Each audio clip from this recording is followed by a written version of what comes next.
In a world that underestimated her, one woman stood in the shadows of a Marine training camp, mocked as the weakest link. But when the stakes turned deadly, she unleashed a fury that left 5 elite Marines unconscious at her feet. This is the story of Sarah Storm Callahan, fighter who turned doubt into devastation. If you're ready for a tale of grit, betrayal, and bone-crushing redemption, hit that subscribe button and join us for a story that'll leave you speechless, Sarah. Callahan was never supposed to make it through Marine boot camp. At 22, she stood barely 5 feet tall. Her frame slight, her voice soft, her eyes carrying a quiet intensity that most dismissed as fragility. The other recruits, all towering men with egos as big as their biceps, called her Sparrow behind her back, a nickname dripping with condescension. To them, she was the weak link, the one who'd wash out before the first week ended. Even the drill instructors, hardened Marines with decades of experience, raised their eyebrows when they saw her name on the roster. A woman in one of the Corps' toughest training programs? They didn't say it aloud, but their smirk said enough. Sarah felt every glance, every whisper, like a blade against her skin. But she wasn't here to prove them wrong. She was here to survive. Growing up in a small Ohio town, Sarah had known struggle her whole life. Her father, a factory worker, drank himself into rages, and her mother had left when Sarah was 6, leaving her to fend for herself and her younger brother Tim. By 16, Sarah was working 2 jobs to keep them fed. Her hands calloused from scrubbing floors and flipping burgers. Tim was her anchor, the reason she kept going. When he enlisted in the Marines at 18, Sarah promised she'd follow him. Not just to honor his dream, but to carve out a life bigger than their broken home. 2 years later, Tim was killed in a training accident, a mechanical failure. The Corps swept under the rug. Sarah's grief hardened into resolve. She signed up, not for glory, but for answers. She wanted to know what happened to her brother and why no one was held accountable. Camp Lejeune was a crucible. The North Carolina heat was relentless, the air thick with humidity and the constant barking of drill instructors. Sarah's platoon, Bravo Company, was a mix of raw recruits and seasoned hopefuls, all vying for a spot in the elite force recon unit. The training was brutal. 20-mile rucks with 60-pound packs, live fire drills, and hand-to-hand combat sessions that left recruits bruised and bleeding. Sarah struggled to keep up. Her pack seemed to weigh twice as much on her small frame, and her arms burned during pull-ups. The other recruits noticed. They didn't just tease her, they isolated her. At night in the barracks she'd hear them laughing, betting on how soon she'd quit. One recruit, a hulking Texan named Mason, was the loudest. "Sparrow's gonna break," he'd say, loud enough for her to hear. "Ain't no place for her here." But Sarah had something the others didn't. A fire that burned deeper than their taunts. She'd learned to fight back in Ohio, not with fists, but with strategy. Her father's rages had taught her to read people, to spot weaknesses, to wait for the right moment. She applied that now, studying her instructors, memorizing every drill, every technique. When they ran obstacle courses, she was last, but she watched how the others moved, noting their foot placements, their breathing. In hand-to-hand training, she took hits but never stayed down. The instructors noticed her persistence, but they didn't praise it. "Callahan, you're a liability," drill instructor Gunnery Sergeant Vargas told her one day, his voice cold. "You're holding this platoon back." Sarah just nodded, her jaw tight, and kept going. The first twist came during a night navigation exercise in the 3rd week. The platoon was split into teams of 6, tasked with crossing 10 miles of swampy terrain to reach a checkpoint by dawn. Sarah was paired with Mason and 4 others. Riley, a wiry kid from Chicago. Lopez, a quiet but intense recruit from Miami. Jenkins, a former college linebacker, a cocky sharpshooter from Georgia. Mason took charge immediately, barking orders like he was already a sergeant. Sarah stayed quiet, checking her map and compass, while the others argued over the route. The swamp was a nightmare knee-deep mud, tangled roots, and mosquitoes that seemed to swarm only her. Mason's plan was reckless, cutting through a dense thicket to save time. Sarah suggested a safer path along a ridge, but Mason laughed her off. "Stay out of this, Sparrow," he said. You're just here to carry the water. Halfway through, their team got lost. Mason's shortcut led them into a bog, their boots sinking into black muck. Tempers flared. Riley slipped and twisted his ankle, cursing loudly. Lopez tried to pull him out, but the mud was like quicksand. Jenkins and Carter started yelling at Mason, who shouted back, blaming everyone but himself. Sarah stayed calm, her flashlight scanning the map. She spotted a faint trail marker on a tree, barely visible in the dark. "There's a path 50 yards west," she said, pointing. "It'll take us to higher ground," Mason scoffed. But the others were desperate. They followed her lead. Within an hour, they were back on track, reaching the checkpoint just before dawn. Their team was the first to arrive, a fact that stunned Vargas. He didn't praise Sarah, but he gave her a long look, like he was seeing her for the first time. The incident shifted something in Bravo Company. Mason's crew didn't mock her as loudly, but they didn't warm to her either. Instead, they watched her wary, like she'd cheated somehow. Sarah didn't care. She was starting to understand the game.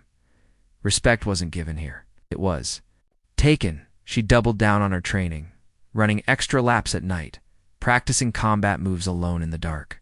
She studied the Marines' hand-to-hand techniques, blending them with the scrappy street-fighting moves she'd picked up as a kid.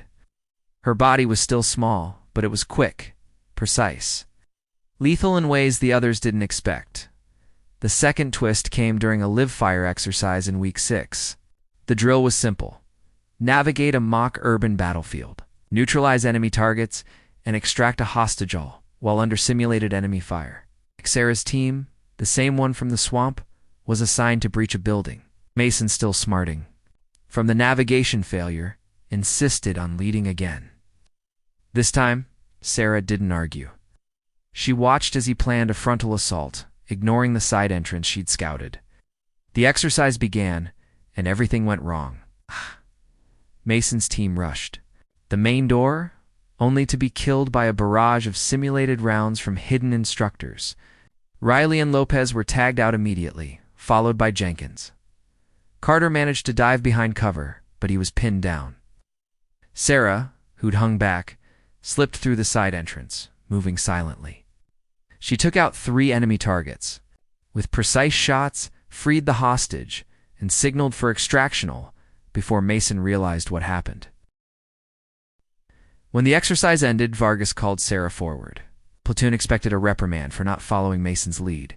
Instead, Vargas said, "Callahan just saved your sorry asses. Maybe you should start listening to her." The words hung in the air, heavy with implication. Mason's face turned red, his fists clenched. That night in the barracks, he cornered Sarah. "You think you're hot shit now, Sparrow?" he hissed. "You're still nothing." Sarah met his gaze unflinching. "Keep talking, Mason," she said softly. "It's all you're good for." The tension in Bravo Company was a powder keg, and it exploded during the final week of training, during the crucible event known as the Gauntlet. The Gauntlet was a grueling test, a 40-eye tower marathon of physical and mental challenges, culminating in a hand-to-hand combat tournament. Only the top performers would earn a shot at Force Recon. Sarah had climbed the ranks, her scores rivaling the best in the platoon, but no one saw her as a fighter, and the tournament was her last chance to prove them wrong, or to be broken for good. The combat arena was a dirt circle surrounded by bleachers, the platoon and instructors watching like hawks. Sarah's first match was against Riley, who underestimated her speed. She ducked his wild swings, landing precise strikes to his ribs and jaw, dropping him in under a minute. The crowd murmured, surprised. Her second match was against Lopez, who was faster but hesitant. Sarah used his caution against him, feinting a kick before sweeping his legs, pinning him with a chokehold. By her third match, the murmurs had turned to silence. She faced Jenkins, the linebacker, whose size should have been an advantage. But Sarah was a ghost, slipping under his punches, targeting pressure points until he crumpled, gasping. The final match was against Mason. The platoon buzzed with anticipation. Mason was the favorite, a brawler with a mean streak outweighing Sarah by 100 pounds. We'd been waiting for this, his chance to put her in her place. As they stepped into the circle, he sneered, "Time to end this. Sparrow. Sarah didn't respond. Her eyes were locked on him, reading every twitch, every shift in his stance. The fight was brutal. Mason charged like a bull, his fists swinging with enough force to crack bone. Sarah danced around him, her movements fluid, almost effortless. She absorbed a glancing blow to her shoulder, pain shooting through her, but she didn't flinch. Instead, she used his momentum, redirecting his charge into a stumble. The crowd gasped as she landed a spinning kick to his temple, dazing him. Mason roared, swinging wildly, but Sarah was relentless. She struck his knee, his ribs, his jaw, each hit calculated to weaken him. When he lunged again, she sidestepped, locking his arm and flipping him onto his back. Before he could recover, she drove her knee into his chest, pinning him. "Yield," she said, her voice low but firm. Mason struggled, his face purple with rage, but he couldn't break free. Finally, he tapped out. The arena was silent. Then Carter, of all people, started clapping. Riley joined in, then Lopez, then Jenkins. Soon, half the platoon was on their feet. Vargas stepped forward, his face unreadable. "Callahan," he said, "you're no Sparrow. From now on, you're Storm." Ash! The nickname stuck, a badge of respect earned in blood and sweat. But the story wasn't over. That night, as Sarah packed her gear, she found a note slipped under her bunk. It was anonymous, written in sharp, angry scrawl. "You don't belong here. Leave, or you'll end up like your brother." Tim's death had been no accident. She'd suspected it, but this confirmed it. Someone in the Corse, maybe someone in this very camp, knew the truth, and they wanted her gone. The next evening, Sarah slipped out of the barracks, her heart pounding, driven by a need to uncover the truth. Overheard whispers about a restricted archive in the camp's admin building where incident reports, including Tim's, were stored. Under cover of darkness, she navigated the maze of concrete buildings, her training in stealth now her greatest asset. The archive room was locked, but Sarah had learned to pick locks as a teenager, a skill born of necessity when her father locked her out during his binges. Inside, she found Tim's file, but it was heavily redacted names, dates, and details blacked out.